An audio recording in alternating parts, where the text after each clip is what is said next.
Hey guys, it's Aaron, your multi-sport coach. Today I'm going to show you a few ways how to stretch the hip flexors. Right, the hip flexors are a really big arms muscle in the front of the leg, which can start to run up into your hip up here. Alrighty, so the hip flexors get tight and they can start to tip the pelvis forward, creating an anterior tilt, which can start to lead to any sort of pain in the back. Alright, so it's important to make sure that we do stretch these, especially if you're doing a lot of quad dominant exercises. So running, squats, cycling, etc. All these sort of movements are going to really tighten up the quads and the hip flexors as well. So first one, come in this position. Now it's important to get your angles right. It's 90 degrees here and 90 approximately in the back leg. From here, you want to rotate the pelvis under. Right, let's rotate the pelvis under, draw the belly button in, the rib slightly drops down. All right, then the chest will lift up here. All right, so you can see how straight I am from top to bottom. Push your back leg into the ground, draw the belly button in, hold that there. Right, hold it.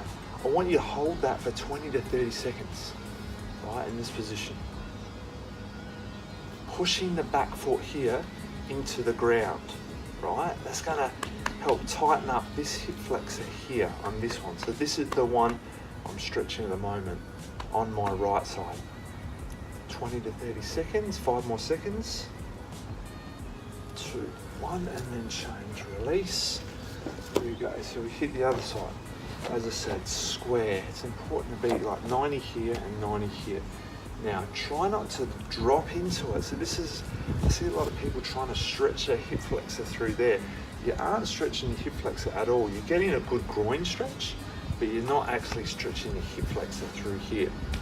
Okay, so again, as I said, rotate, pelvis tucks under, the rib angle drops down slightly, then you lift up through here more. Chin under as well, back foot into the ground. Try to keep your weight as well in your front heel. Breathe.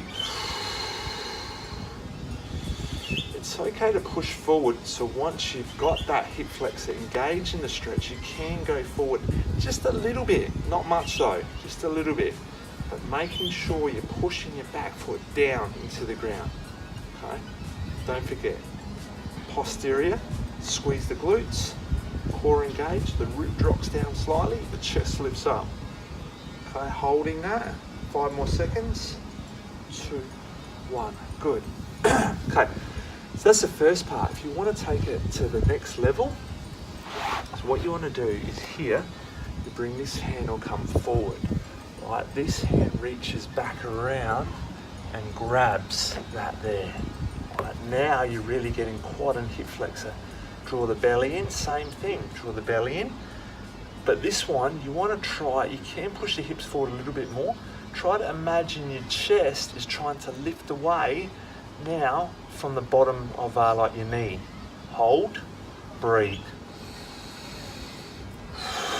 So this one is really aggressive.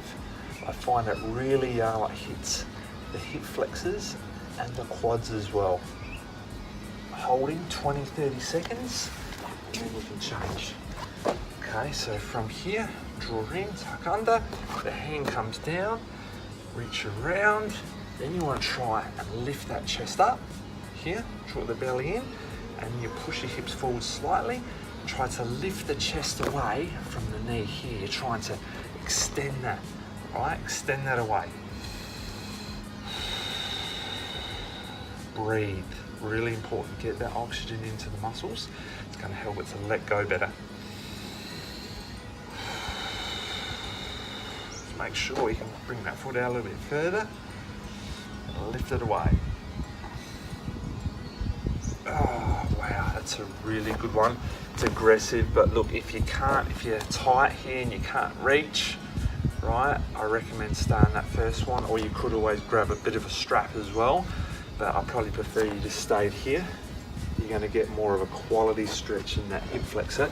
There's like no point in going into a awkward posture where you're probably going to put more pressure on like muscles that you shouldn't. So stick with that first one first, stay with that for a bit, get some good flexibility, then progress into that second part. Thanks for watching, guys. I can help you. Check out my website, aaronbuchan.com.